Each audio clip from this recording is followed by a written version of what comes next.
So away we go. 1 is components, 2 is resolution. Then we go old stuff. Scalars versus vectors. Scalars are magnitude only, like speed or distance, add them algebraically. Vectors are magnitude and direction, like force or velocity or other things, add them graphically. Vectors are arrows, 13 is head to tail, 14 is resultant, 15, 16. The first ones don't have direction, the second ones do. Independently on 17, concurrent on 18, Newton is 19, Pythagorean theorem is 20, something about tangent is 21, or inverse tangent, something in that family. 22 is same way as 2, 23 is no, 24 is equilibrium, 25 is a condition for equilibrium, 26 is equilibrant, E-Q-U-I-L-I-B-R-A-N-T. 27, it's the same magnitude as the resultant, but it's in the opposite direction. So I guess we could go half there for those two ideas. Same magnitude as resultant, but in the opposite direction. Quick word about next quiz up while we're just recording things here. The reading 512 is what's coming, and there will be 2 new points from reading 512. While we're on topic for 511, there's a new question that has to do with these components. So the new question that has to do with components is, most of the time, we're concerned with components that are blank to each other. Does anybody have a thought on that? A thought on my question, or are you going to? Okay, well hold on until I get my question answered. It's my turn. So most of the time we're concerned with components that are blank to each other. Anybody for tomorrow has suggested equal? Disagree. Perpendicular is what we're after. You might have perceived your math is a lot easier when things stay north, south, east, west, because then everything has a right angle and you get to use easier math stuff. So when we do these components today, which I'll explain better in a minute, but an answer for tomorrow is most of the time we're going to want components that are perpendicular to each other. And we can do a pause on this. So here's what we've been doing up to this point is I've been giving you, or the book's been giving you, how many vectors? 2. And they're expecting you to give back 1. So they might send you this way and that way, and then you figure out that one answer. That answer has been called the result. Or they might send you some crazy direction, and then some other crazy direction, but you're still finding the result. That's what we've been doing like all chapters. I think you've learned by now in the world of math, everything that you can do in one direction can be done backwards. Everything that can be done can be undone. So what they're going to do today in the homework stuff is give you one vector, not called the resultant anymore because we're doing a different system. And if they give you one vector, you can give them back 2. And these are each called components. Could we possibly have more than 2 components? Yes. 1, 2, 3 components there just did the same original thing. But why would you want 2? Why would you want 3 instead of 2, right? That's making life harder. You're probably wondering, why do I even want 2 instead of 1, let alone like 3? Are there other ways that I could pick components for this dotted line other than those 2? Yep. I could do any 2 arrows that start here and end there. Why would you choose choice A over choice B? Right angle. Because we have a right angle. And here we're back to the tip she just gave us a minute ago. If we're going to make components, we'd much rather make components so that they're going to be perpendicular, because that's what keeps our life simple, by and large. Could I take one vector and turn it into two crazy ones? Sure, I could, but I don't understand why I would ever want to. I do understand, and you will in a minute, why you might want to take one crazy vector and make it two that are perpendicular. It'll be an upgrade to your life. Sometimes. Let's take a stroll back here for a simpler problem and work our way into a harder world.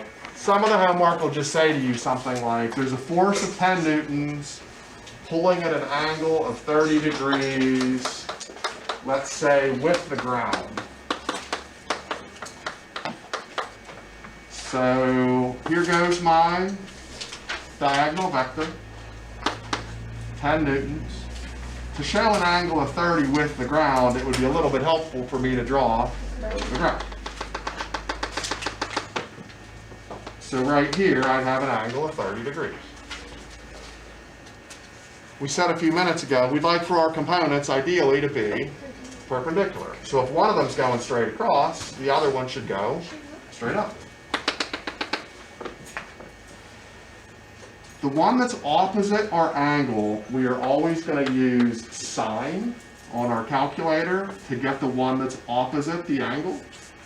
We're always going to use cosine to get the one that's not. For this one, I'm going to punch in 10 sine 30. For this one, I'm going to punch in 10 cosine 30. If we do some pushing of buttons, they might refer to this with an F. This might be F with a little x as a subscript. Why might I put a little x on the subscript for that one? Using your math backgrounds.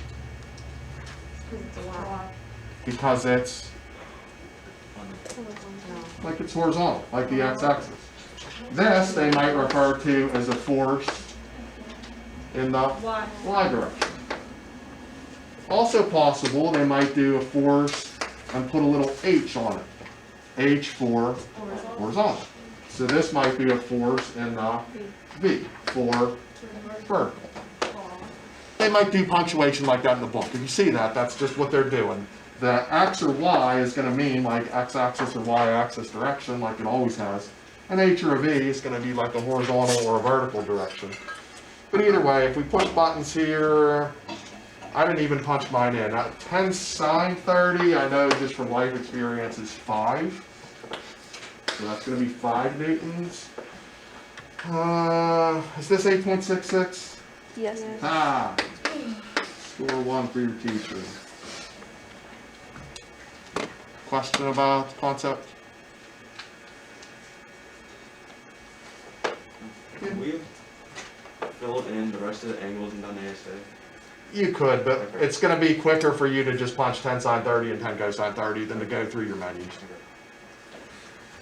So same style question, different presentation. So I tell you we're going 30 meters per second, 40 degrees north of east. As always, when we get these map directions, draw yourself a little north, south, east, west map, or at least imagine it. If you can do it strictly by imagination, more power to you. North and east, I would head top right. That's my one vector. I'd like to turn my one vector into two. One of them I should drop straight down. The other one I'd want to drop straight over. So this would be the velocity, let's call it the north velocity, because it's going north. This I'll do a velocity east. Where does the, so this is a 30. Where's the 40 live? In there. So there's my 40. Which buttons would I push for this one? 30. Sine 40. I'm going to use sine because it's across from the known angle. This would be 30 cosine 40. Punch, punch, punch. And I don't know, on the edge of the 20s, maybe high teens. 19, 28, 19. 28. So I'll go 19.3 meters per second. This one would have to be a little bigger, lower 20s, 22.98. to, I'll round it up to 23.0 meters per second. If all they ask you for is the components, that's all you have to do. Punch in the number times the sine of the angle for one, the number times the cosine of the angle for the other one. The only real reason you need the picture is so that you know, like, which is which. Right? So as soon as you read the question, you can be like, okay, I need to punch in 10 sine 30 and 10 cosine 30. But to be able to label which one went which way, a picture might be necessary. Question about that? What is the V and V? This would be the original velocity that was going a little bit north and a little bit east. If I just want the north part, I did the N. If I want just the east part, I'm doing a E for east, N for north. Something there. Here's how this can help your life. 2 lessons ago, I think, I did what I called like a crazy hard question. Okay, and we had a first choice that I predicted you'd like less, where we did a crazy direction on a map, and then another crazy direction on a map, and it didn't play out very well. Then I gave you a second choice where I told you to put the vectors tail to tail, and then we had a slide one, and I think we liked that a little bit better, but we still hated it. Your best bet, if you haven't done any of the crazy direction problems right yet, would be go back and do what we're about to do, because you're going to like this the best. What we're going to do is we're going to turn this one vector into 2. One of them is going to be 79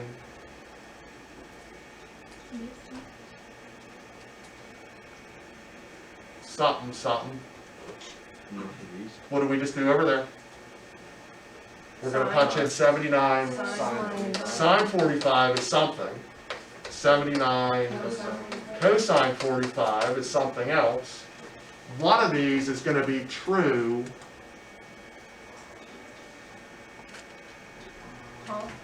Which true direction is one of these going to be? One's north and the other one's, we'll decide which is which in a second. This vector, I'm also going to turn into 2. One of which is going to be headed 35 sine 72, and one of them is 35 cosine 72. One of those is headed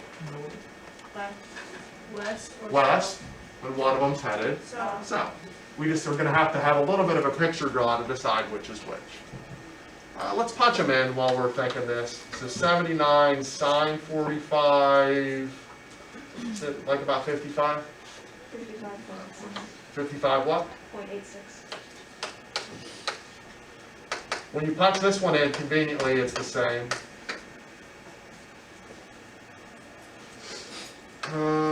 Punch this one in, I don't know, high 20s maybe? 33. 33? 33.3. Oh, that's sad. Go one more decimal place. 29. 29. This one's going to be definitely less than that. I don't know. Single digits. 10. Oh, I missed it again. 10, 82. 82. What we need is a little bit of a sketch to decide who's where. On this, since they're both the same, you get a little lucky. It doesn't really matter. One of them we said was north, and the other one's east. I'm not going to draw that because who cares? They're the same. But for this, let's do a quick sketch. Southwest. What'd you say? Bottom left, quadrant 3, I thought I heard. Where's the 72 live? The Y. Above or below? Above. Above. So if I'm doing my components, I need to surround this 72 with triangle legs. So here's one. There's the other one. Would this one be the sine or the cosine? Sine, because it's opposite. Is that one going south or west? That is south. So the sine version of that is south. So this one must be Plus. west. So far, what we've done is what we did over there. If you understood over there, that's what we just did. If you're not understanding anything we did so far, let's take a time out and try it again. Does anybody not understand how I pulled these numbers?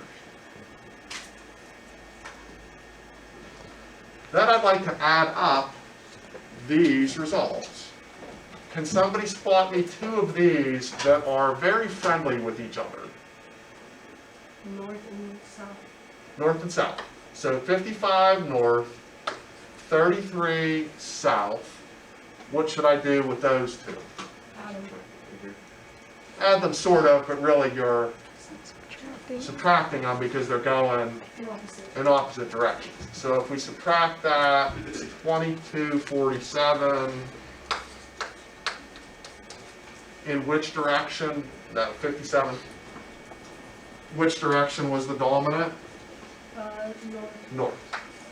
So when we put these two together, we're getting 22.57. North is the champ. Just as much you could have a minute ago yelled about East and west. East and West. East and West are every bit as frenemies as the two we just did. With East and West, we'd want to subtract. What if it was East and East? Then we'd have. Okay, so an East and a West, we'll subtract those, and we come up with 45.04, East. and it's East was the champ.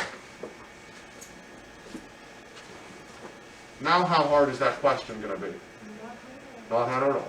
Now we're into like the easiest that the question could be. We haven't had to draw any ridiculous pictures like the other systems did. Okay? You might need a little bit of a sketch of a picture the way we needed them on those, just to figure out sine or cosine, who's south or who's west. But other than the little sketch for that, you didn't really need much of a picture till now. Now we'll need a picture. Standard stop starting point goes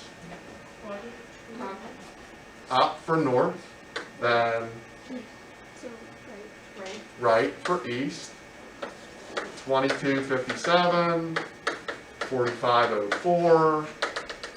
We need this. This is a right angle. We're always after the resultant, and we always want the angle at the start. If you have a program, run it.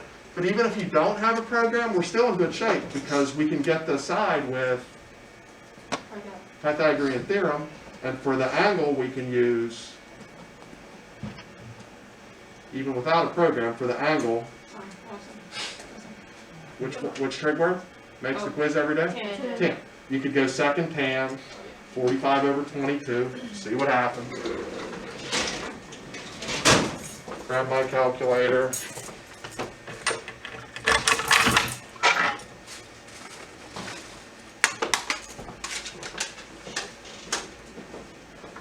So I'm saying,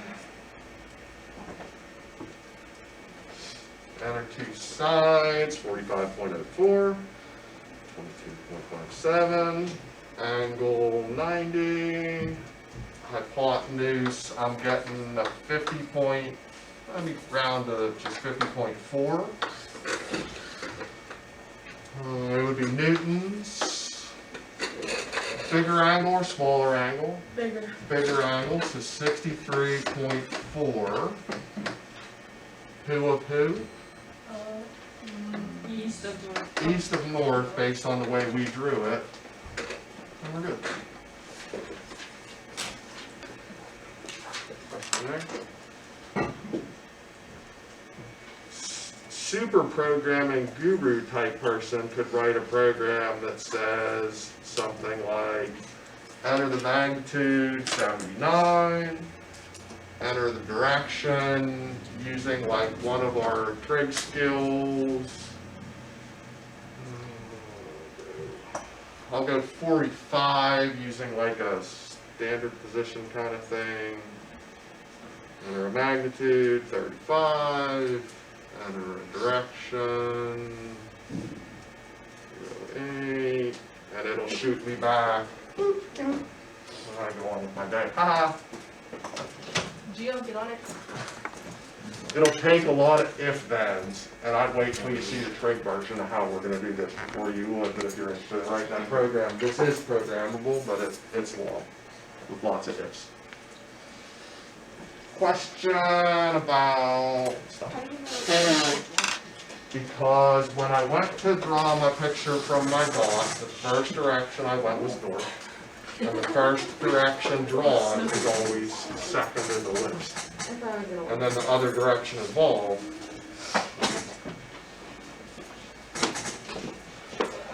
New homework, we're working 25 to 31.